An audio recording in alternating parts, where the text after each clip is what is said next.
நமச்சிவாய வாழ்க. நாதந்தாள் வாழ்க. இமைப்பொழுதும் என் நெஞ்சில் நீங்காதான் தாழ் வாழ்க. வாழ்க வளமுடன். அனைவருக்கும் இனிய வணக்கங்கள். நிகழும் ஸ்ரீ மங்களகரமான விசுவாச ஆண்டு ஆவணி மாதம் 16ஆம் நாள் திங்கட்கிழமை அன்று நவமி திதியில் கேட்டை நட்சத்திரத்தில் விஸ்வகம்பம் நாமயோகத்தில் பாலவம் கர்ணத்தில் சித்தயோகம் கூடிய நன்னாளில் இந்த சீர்மிகு செப்டம்பர் மாதம் பிறக்கிறது.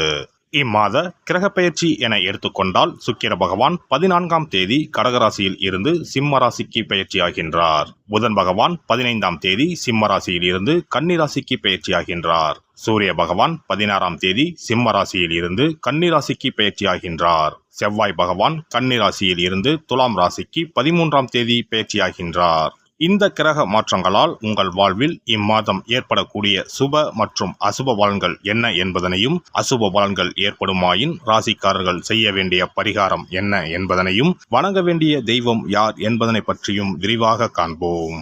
பிறக்க போகும் இம்மாதத்தில் உங்கள் வாழ்வில் வளமும் நலமும் செல்வ செழிப்பும் பெற்று வாழ்வில் உயரிய நிலையை அடைய எல்லாம் வல்ல எம்பெருமானை வேண்டி விரும்பி கேட்டுக்கொள்கிறேன். கடகராசி அன்பர்களே, இந்த மாதம் வீண் செலவுகள் குறையும். எந்த ஒரு வேலையை செய்து முடிப்பதிலும் இருந்த தடைகள் நீங்கும். வீண் விவகாரங்களில் தலையிடுவதை தவிர்க்கவும். மற்றவர்களுக்காக வாதாடுவதை தவிர்ப்பது நல்லது. வருமானம் கூடும், மன திருப்தி உண்டாகும். தொழில் வியாபாரத்தில் ஈடுபட்டு இருப்பவர்களுக்கு புதிய ஆர்டர்கள் பெறுவதில் இருந்த தாமதம் நீங்கும்.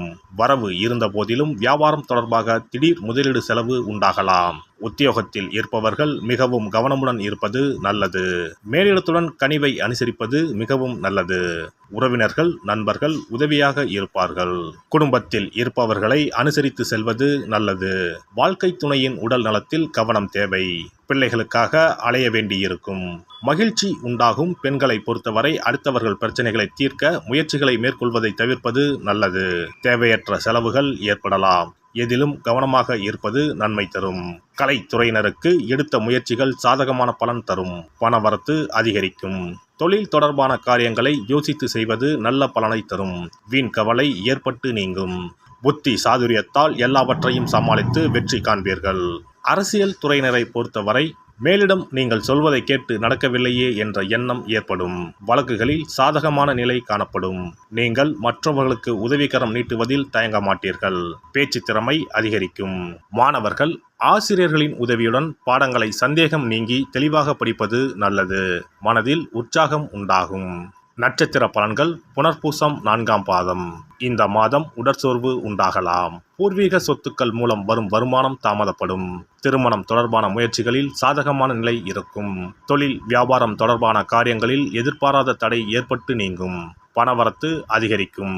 எதிர்பார்த்த பண உதவி வந்து சேரும். உத்தியோகத்தில் இருப்பவர்கள் மேல் அதிகாரிகளை அனுசரித்து செல்வது நல்லது. பூசம் நட்சத்திரம். இந்த மாதம் அலுவலகம் தொடர்பான பணிகள் தாமதப்படும். எதிலும் கவனம் தேவை. குடும்பத்தில் இருப்பவர்களுடன் வீண் வாக்குவாதங்களை தவிர்த்து சாதாரணமாக பேசுவது நல்லது. வாழ்க்கை துணையுடன் இருந்த மனஸ்தாபங்கள் நீங்கும். நண்பர்கள் உறவினர்கள் வருகை இருக்கும். பிள்ளைகள் நலனில் அக்கறை காட்டுவீர்கள்.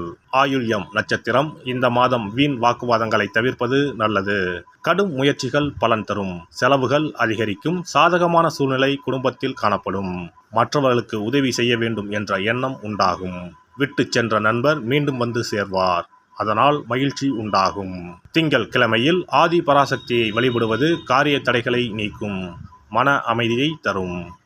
சிறப்பு பரிகாரம். சொந்த வீடு அமைவதற்கு ஆன்மீக பரிகாரம். சொந்த வீடு கனவு நிறைவேற வேண்டும் என்பதற்காக எத்தனையோ கோவிலுக்கு சென்று எத்தனையோ பூஜை வழிபாடு என செய்தும் ஒன்றும் நடக்கவில்லை என்பவர்கள் வீட்டிலேயே இந்த எளிய பரிகாரத்தை செய்து வந்தால் நல்ல பலன் கிடைக்கும். எளிமையான இந்த 2 பரிகாரங்களை செய்து வந்தால் விரைவில் சொந்த வீடு யோகம் அமையும். அதனால் நம்பிக்கையுடன் இந்த சக்தி வாய்ந்த வழிபாட்டை செய்து வரவும். எவ்வளவுதான் சொத்து பணம் இருந்தாலும் நமக்கென்று ஒரு வீடு இல்லை என்றால் அது மனக்குறையாகவே இருக்கும். சொந்த வீடு வாங்க முடியவில்லையே என்பது பலரின் ஏக்கமாகவும் கனவாகவும் இருந்து வருகிறது. சொந்த வீடு வாங்க வேண்டும். வாங்கிய இடத்தில் விரைவில் வீடு கட்ட வேண்டும். ஏற்கனவே துவங்கியிருந்த வீட்டின் பணிகளை பணப்பற்றாக்குறையால் கட்டி முடிக்க முடியவில்லையே என்ற கவலையில் இருப்பவர்கள் ஏராளம். இப்படிப்பட்டவர்கள் வீட்டிலேயே எளிமையான 2 பரிகாரங்களை தொடர்ந்து செய்து வந்தாலே போதும். சொந்த வீடு வாங்க வேண்டும் என்று நினைப்பவர்கள், அதற்கான முயற்சியில் ஈடுபட்டிருப்பவர்கள் ஒரு சிறிய அகல் விளக்கில் விளக்கெண்ணெய் ஊற்றி தீபம் ஏற்ற வேண்டும். மகா விஷ்ணுவின் அவதாரங்களில் ஒன்றான வாமனரை மனதில் நினைத்து சொந்த வீடு அமைய வேண்டும் என்று பிரார்த்தனை செய்து கொண்டு மாதந்தோறும் வரும் திருவோண நட்சத்திரத்தன்று வீட்டின் அக்னி மூலையான தென்மேற்கு மூலையில் இந்த விளக்கை ஏற்றி வைக்க வேண்டும். அக்னி திசை என்பது மண்ணுக்குரிய திசையாகும். அதாவது அங்காரகன் எனப்படும் செவ்வாய் பகவானுக்கு உரிய திசை இதுவாகும். 3 அடி மண் கேட்டு 3 உலகையும் அளந்தவர் வாமனன். அதனால் அவரை நினைத்து பால் பாயசம் நிவேதனமாக படைத்து வழிபட்டு வந்தால் விரைவில் சொந்த வீடு யோகம் அமையும். மற்றொரு பரிகாரமாக வீட்டில் பயன்படுத்தும் காமாட்சி விளக்கு அல்லது கஜலட்சுமி விளக்கு அல்லது வழக்கமாக பயன்படுத்தும் ஏதாவது ஒரு விளக்கை எடுத்துக்கொள்ளுங்கள். விளக்கை சுத்தம் செய்து மஞ்சள் குங்குமம் வைத்து வாசனை மிகுந்த வெள்ளை நிற பூக்கள் சாற்றுங்கள். பிறகு 5 ரூபாய் நாணயத்தை விளக்கிற்குள் போட்டு நெய் அல்லது எண்ணெய் ஊற்றுங்கள்.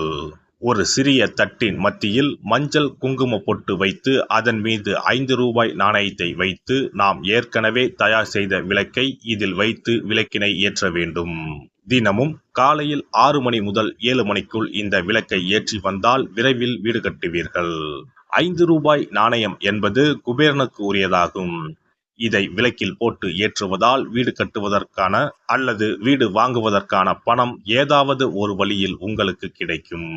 காலை 6 மணி முதல் 7 மணி வரையிலான நேரம் என்பது ஞாயிற்றுக்கிழமையில் சூரியன், திங்கள் கிழமையில் சந்திரன், செவ்வாய் கிழமையில் செவ்வாய், புதன் கிழமையில் புதன், வியாழக்கிழமையில் குரு, வெள்ளிக்கிழமையில் சுக்கிரன், சனிக்கிழமையில் சனி என நவ கிரகங்களில் பாவ கிரகங்களான ராகு கேதுவை தவிர்த்து மற்ற 7 கிரகங்களையும் குறிக்கும் ஹோரை நேரமாகும்.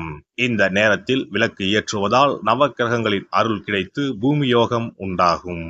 எந்த ஒரு பரிகாரம் என்றாலும் மனதில் முழு நம்பிக்கையோடும் இறைவனை உறுதியாக வேண்டி வழிபாடு செய்தால் மட்டுமே பலன் தரும். எளிமையான இந்த பரிகாரத்தை தொடர்ந்து செய்து பயன்பெறுங்கள். எல்லாம் வல்ல இறையருளால் நீங்களும் உங்கள் அன்பு குடும்பமும் உடல் நலம், நீலாயுள், நிறை செல்வம், உயர் புகழ், மெய்ஞானம் ஓங்கி வாழ்க வளமுடன். இந்த வீடியோ பதிவு உங்களுக்கு பிடித்திருந்தால் லைக் பண்ணுங்க, கமெண்ட் பண்ணுங்க, ஷேர் பண்ணுங்க, மறக்காம சப்ஸ்கிரைப் பண்ணுங்க, பக்கத்துல இருக்கிற பெல் பட்டனை கிளிக் பண்ணுங்க. நன்றி, வணக்கம். ஓம் நமச்சிவாய, சிவாய நம.